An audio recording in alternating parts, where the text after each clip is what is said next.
Assalamualaikum warahmatullahi wabarakatuh. Kami dari kelompok 2 ingin mempresentasikan hasil proyek kolaborasi kita.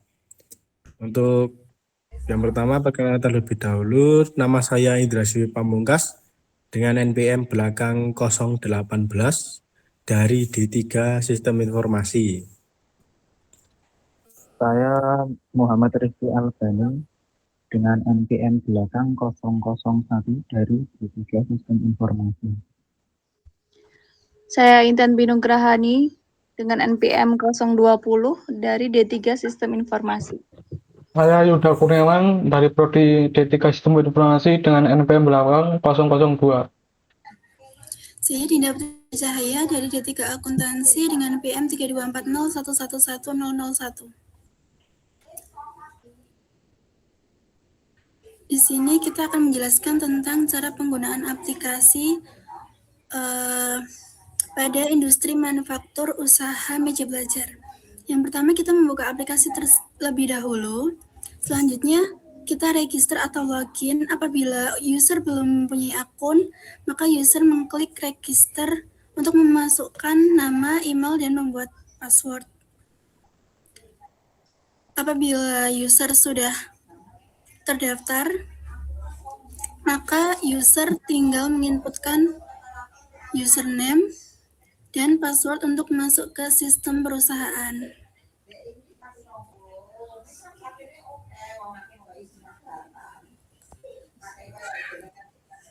Selanjutnya, ini pada dashboard terdapat forecast penjualan bersih, produksi, biaya bahan baku, biaya tenaga kerja langsung, biaya overhead pabrik, HPP dan laba kotor, serta grafik penjualan. Selanjutnya, untuk menginput kita klik titik 3 di pojok kiri. Kita input data. Di sini kita menginputkan data produksi yang terdiri dari master produk. Kita memasukkan kode produk, nama produk, harga jual, lalu simpan produk.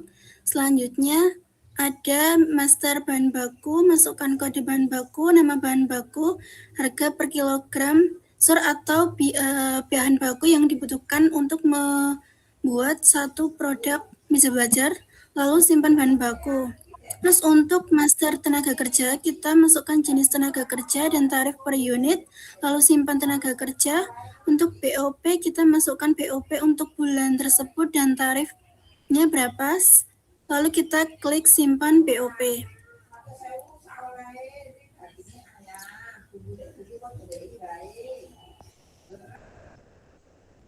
Untuk penjualan harian, kita inputkan tanggal produksi tersebut. Terus kita masukkan nomor faktur. Lalu kita pilih produk yang diproduksi pada usaha tersebut, yaitu meja belajar.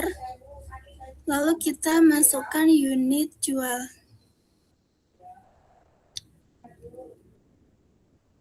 Selanjutnya, harga jual per unit.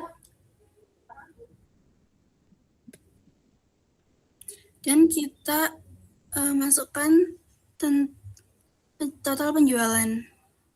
Total penjualan ini didapatkan dari unit jual dikalikan harga jual per unit.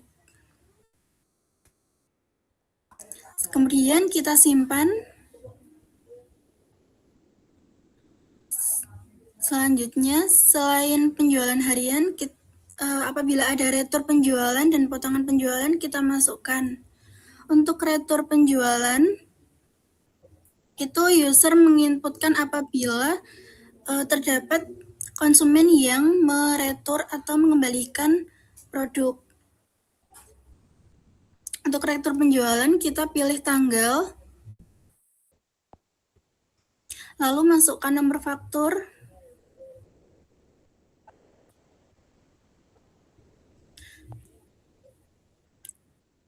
lalu sudah terotomatis meja belajar, dan ini penjualannya, misalkan seperti ini, dan harga jualnya seperti ini. Lalu masukkan barang yang diretur tersebut dan nominal retur. Setelah selesai semua di input, kita simpan.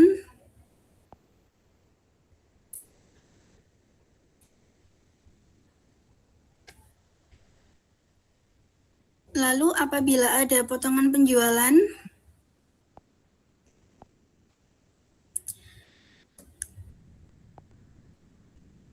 kita masukkan tanggal terlebih dahulu. Kita masukkan nomor faktur dan nominal untuk potongan penjualan tersebut.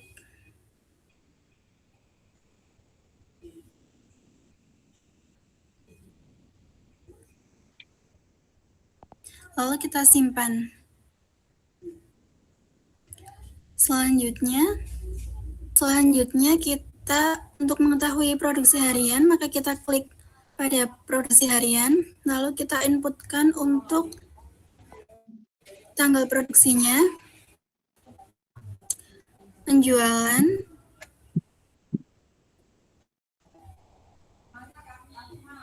lalu untuk persediaan awal ini biasanya dari persediaan akhir hari sebelumnya digunakan untuk persediaan awal hari ini. Selanjutnya untuk produksi itu biasanya sudah otomatis, yaitu dari penjualan ditambah persediaan akhir dikurangi persediaan awal. Selanjutnya jika sudah, kita klik simpan.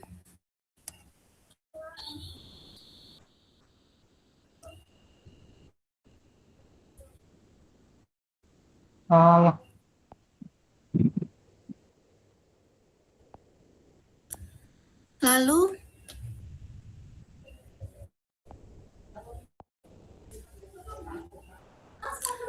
apabila terdapat pembelian bahan baku, maka kita klik pada bagian pembelian bahan baku. Kita inputkan tanggal pembelian bahan baku,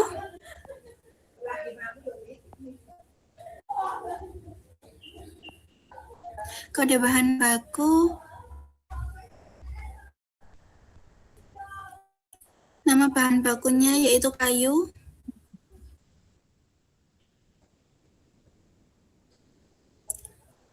lalu kuantitas atau jumlah pembelian kayu,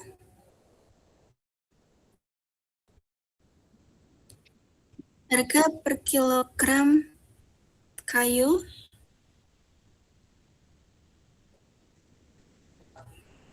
lalu total pembeliannya itu sudah otomatis dari kuantitas dikalikan harga per kilogram. Untuk biaya angkut kita masukkan juga, lalu kita klik simpan.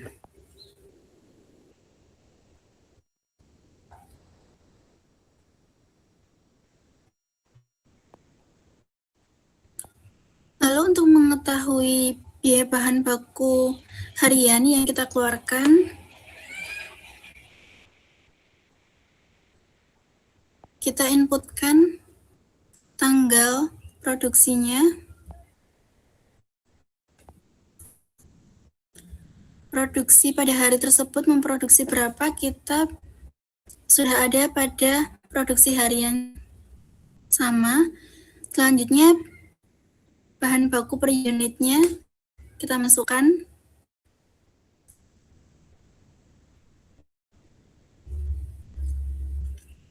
Untuk kebutuhan bahan baku, yaitu produksi dikalikan bahan baku per unit. Dan untuk harga bahan baku,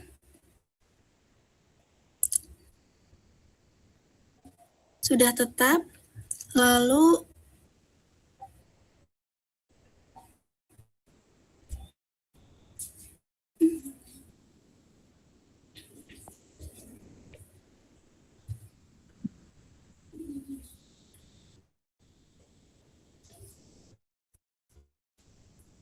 seperti ini untuk tampilan bahan baku harian. Selanjutnya kita masukkan biaya tenaga kerja langsung untuk hariannya. Kita inputkan tanggal dan produksi pada hari tersebut, serta tenaga kerja langsung tarifnya sudah ada pada master. Lalu total biaya tenaga kerja langsungnya yaitu dari produksi dikalikan tarif tenaga kerja langsung. Lalu kita klik simpan. Selanjutnya untuk BOP. BOP ini adalah biaya yang dikeluarkan selain biaya bahan baku dan tenaga kerja langsung. Kita inputkan untuk tanggalnya pada bulan tersebut.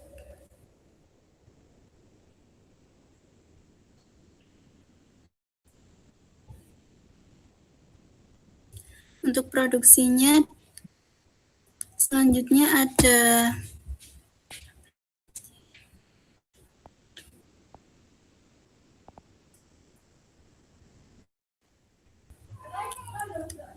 untuk grafik forecast ini diambil dari penjualan pada bulan ini. Selanjutnya untuk laporan manufaktur ini sudah otomatis dari data-data yang sudah dimasukkan. Jadi seperti ini hasilnya, laba kotornya yaitu 10.961.000. Untuk presentasinya 80,6%.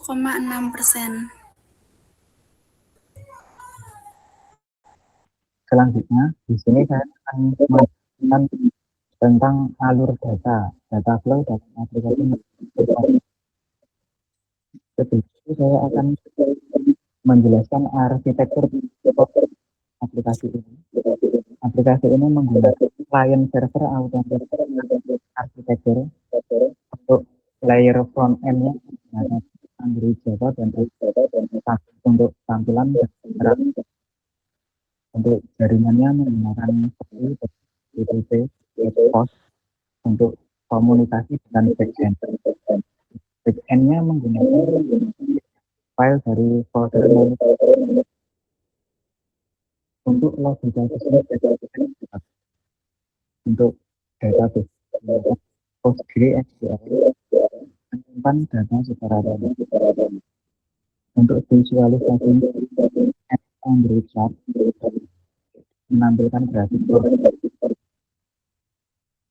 untuk alur data secara umum atau general flow itu dimulai dari atau fragment, kemudian poly request get post dan diteruskan ke PHP aplikasi. Selanjutnya dari situ akan masuk ke database, dari database akan dimasukkan ke API, dari situ akan masuk ke UI akan update instruksi atau chat.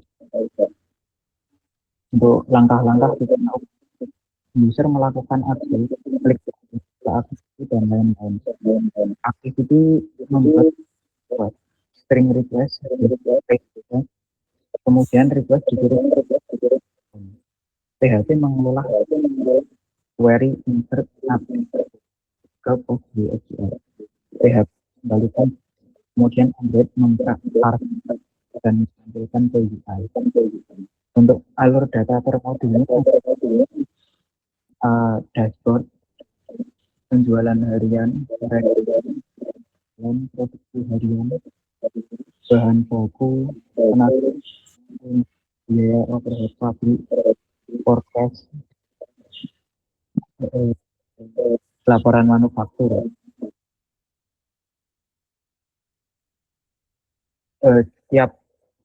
Tiap alur data per modulnya akan diteruskan ke PHP atau ke database. Selanjutnya bisa ditampilkan database ini. Nah, untuk penyimpanan data di database untuk bagian penjualan harian seperti ini datanya, lalu di database akan masuk seperti ini, sama,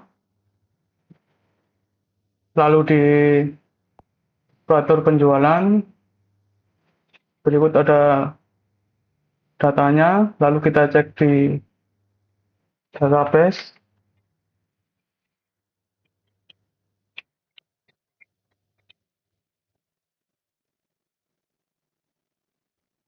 Dan sudah ada. Lalu ke bagian potongan penjualan.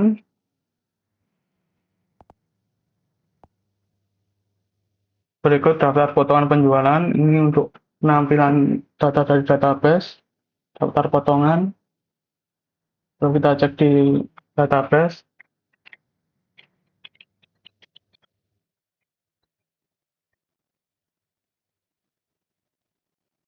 Sudah masuk sama.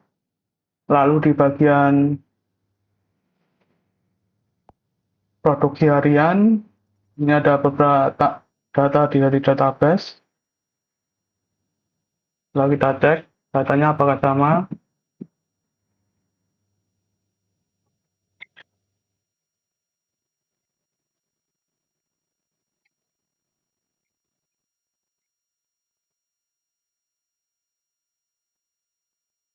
Ini datanya sudah sama.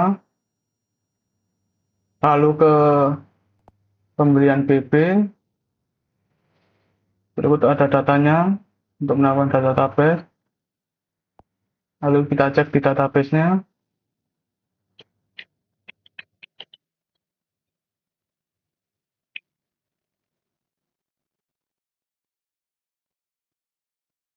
Seperti ini. Lalu ke bagian PPP harian. Berikut tampilan dari data dari database. Lalu kita cek di database-nya.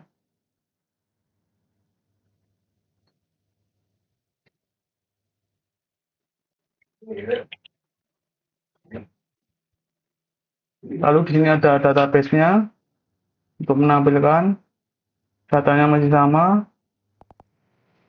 Lalu ke PTKL harian. Kita cek di database-nya apakah sama.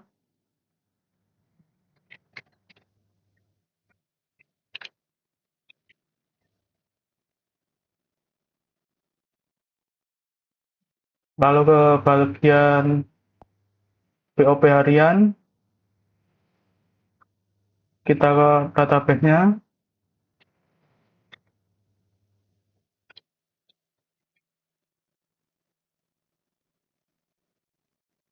Masih sama. Lalu ke forecast. Forecast ini diambil dari penjualan harian. Bisa 3 bulan terakhir, 6 bulan terakhir, atau 12 bulan terakhir. Di sini ada dua metode, yaitu moving average sama linear regression. Kalau moving average kita coba buat forecast.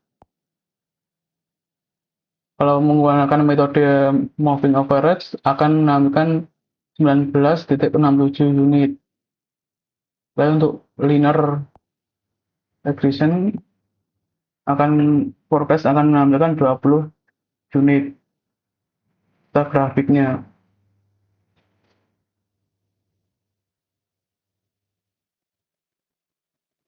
Kesimpulannya yaitu setiap data yang diinput di navigasi bar akan masuk ke data. Ya. Oke, itu presentasi dari proyek akuntansi kita, dan jika banyak kurangnya mohon maaf. Kita sudah berusaha dengan sebaik-baiknya dan berusaha. Cukup sekian, terima kasih.